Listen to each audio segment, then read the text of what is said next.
Bab 425. Apakah sudah gila? Di dunia ini, siapa lagi yang bisa membuat Colden berpikir begitu gila dan berperilaku tidak normal? Dia telah mengikuti Colden selama bertahun-tahun, mengetahui bahwa temperamen Colden selalu dingin, tetapi dia adalah satu-satunya wanita yang membuatnya memiliki belas kasih, sayang, kesusahan, keterikatan, dan emosi lain. Jadi selain dia, Arthur benar-benar tidak bisa menebak siapapun. Sangat disayangkan dia menghilang terlalu lama, dan Arthur tidak pernah berpikir bahwa dia akan muncul lagi. Setelah muncul, hati Colden sangat mudah terpengaruh. Audrey tidak menjawabnya, tetapi menatapnya dengan samar. "Apakah kamu mau naik dan duduk sebentar?" dia bertanya. Arthur menggelengkan kepalanya, dan kemudian menyerahkan kunci dan ponselnya ke depan. Masalah telah selesai ditangani di bawah perintah Tuan Muda Ye, dan ponselnya juga telah diperbaiki. "Ini adalah kunci mobilmu." Audrey menundukkan kepalanya dan melihat ponsel dan kunci mobil tergeletak di telapak tangannya. Dia terkejut dan mengulurkan tangan dan mengambil ponsel dan kuncinya. "Jadi, apakah dia di sini hari ini untuk mengantarkan ini?" Audrey merasa seharusnya tidak sesederhana itu. "Nona Audrey." Arthur tiba-tiba memanggilnya dengan keras. Audrey mendongak dan melihat ada emosi aneh di mata Arthur. Suaranya tidak terdengar sangat hangat. "Aku tahu bahwa kamu adalah seorang perancang terkenal sekarang, dan kamu telah memulai perusahaanmu sendiri." Dulunya, Nona Audrey adalah orang yang sangat Arthur kagumi. "Aku juga merasa tenang jika kamu tinggal di sisi Tuan Muda Ye. Tapi, banyak hal yang telah terjadi 5 tahun lalu jika... Kuharap Nona Audrey tidak akan menyakiti Tuan Muda Ye lagi." Audrey menyakiti Colden. Kapan dia menyakiti Colden? Bukankah dia yang terluka saat itu? Siapa yang menahannya keluar dari Great Lake Villa, dan siapa yang memerintahkannya untuk tidak memasuki gerbang Yeskor? Siapa yang melemparkan kontrak perceraian di depannya, memintanya untuk tidak muncul lagi? Ketika ingatan ini melintas di benaknya, mata Audrey jelas menjadi kesal, tetapi dia dengan cepat menekan emosi yang berjatuhan, dan ketika matanya kembali tenang, dia perlahan mengangkat matanya. "Mata Arthur, kamu bercanda, Tuan Ye hanyalah klienku, jadi bagaimana aku bisa menyakitinya?" Arthur terkejut. "Kamu..." Audrey tersenyum sedikit. "Terima kasih untuk hal ini. Aku berhutang budi padamu.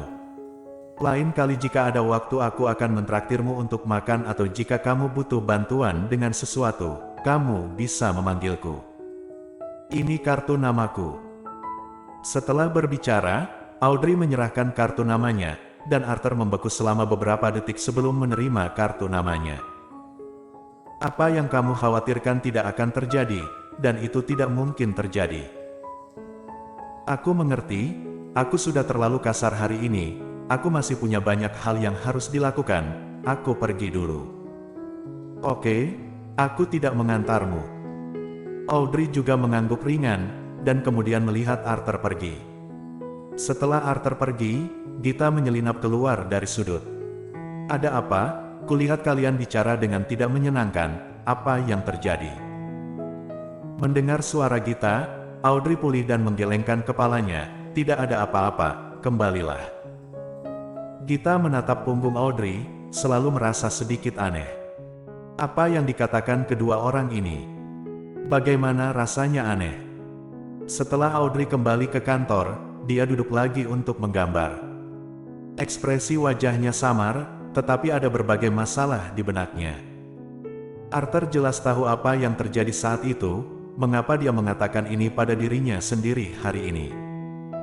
Apakah karena Colden sudah menikah? Jadi dia takut dia akan menghancurkan pernikahannya dan membalas dendam padanya. Jika dia benar-benar berpikir seperti ini, dia akan menganggap Audrey terlalu enteng. Bahkan jika dia mati, dia tidak akan melakukan apapun yang akan menghancurkan keluarga orang lain. Karena dia pernah mengalami cedera seperti ini sebelumnya. Kalau tidak, ketika Sally memberitahunya bahwa dia hamil, bagaimana dia bisa merasa sangat sedih dan ingin pergi. Setelah itu, Audrey ingin menulis lagi, tetapi semua inspirasinya hilang. Dalam keputusasaan, dia harus meletakkan pena, lalu bangkit dan pergi ke pantry untuk membuat secangkir kopi untuk dirinya sendiri. Kadang-kadang dia merasa bahwa bahkan jika dia tidak begitu tenang dalam 5 tahun, dia seharusnya tidak begitu tidak tenang. Tapi sekarang dia menyadari bahwa inspirasinya telah terputus hanya oleh kata-kata Arthur, dan telah menghilang sepenuhnya. Memikirkan hal ini, Audrey langsung memanggil, "Aku akan menutup diri dan menggambar hari ini. Tidak akan menemui siapapun, jika memiliki pelanggan atau masalah, kamu bisa menyelesaikannya sendiri." Melihat ekspresi seriusnya, Gita mengangguk tanpa banyak bicara.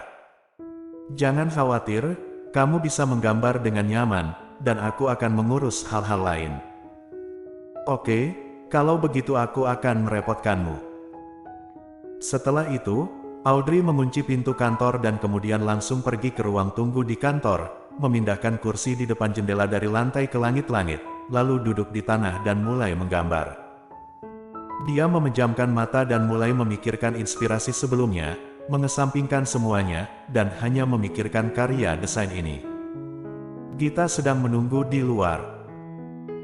Mereka berdua telah setuju untuk pergi melihat rumah terdekat pada siang hari, tetapi karena Audrey mengatakan dia akan menutup diri dan menggambar rancangan, dia tidak berani mengganggunya lagi, bahkan untuk makan siang. "Aku tidak berani masuk." Talita datang untuk menemukan Audrey sekali, tetapi Gita menghentikannya di luar. "Tidak bertemu kami." Apa yang dia lakukan dalam persembunyian? Audrey sudah memiliki inspirasi, jadi dia menggambarnya dengan tenang di dalam. Dia berkata bahwa tidak ada yang boleh mengganggunya, jadi jika kamu memiliki sesuatu untuk dilakukan, tunggu sampai dia selesai menggambar. Talita tidak membenci Audrey seperti awalnya, karena dia memang wanita yang kecil dan cakap. Talita mengagumi wanita seperti ini, tapi dia tampak sedikit canggung dan mengendus. Dia sudah menjadi kepala perusahaan, dan masih melakukan ini. Jika ada masalah dengan perusahaan, apakah dia akan tetap menggambar di dalamnya? Mendengar ini, Gita mengerutkan kening dan alisnya dengan sedikit tidak nyaman. "Kamu bisa memberitahuku apa yang ingin kamu katakan, tidak perlu menjadi cemburu seperti ini di sini." "Ciu, siapa yang mau memberitahumu? Aku akan menemuinya lagi nanti." Talita pergi setelah berbicara. Kemudian dia menunggu sampai jam 3 atau 4 sore, tetapi pintu kantor masih tertutup. "Talita, apakah dia tidak keluar dari pagi sampai sekarang?" Gita bersandar di pintu, ekspresinya sedikit khawatir. "Seperti yang kamu katakan."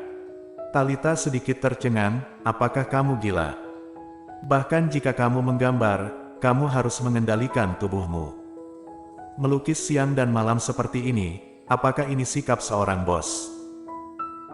Gita sepertinya kehabisan energi, bersandar di sana, dia bahkan tidak ingin berbicara dengannya. Talita berpikir sejenak, memandang Gita dan bertanya, "Bukankah dia bahkan tidak makan siang?" Gita mengangguk. "Hanya makan sedikit tadi pagi, dan kemudian masuk sampai sekarang." Talita terdiam, mulutnya berkedut, melihat Gita tak berdaya tetapi tidak berani masuk. Dia tidak bisa menahan diri untuk bertanya, apakah dulunya dia sering melakukan ini. Bersambung.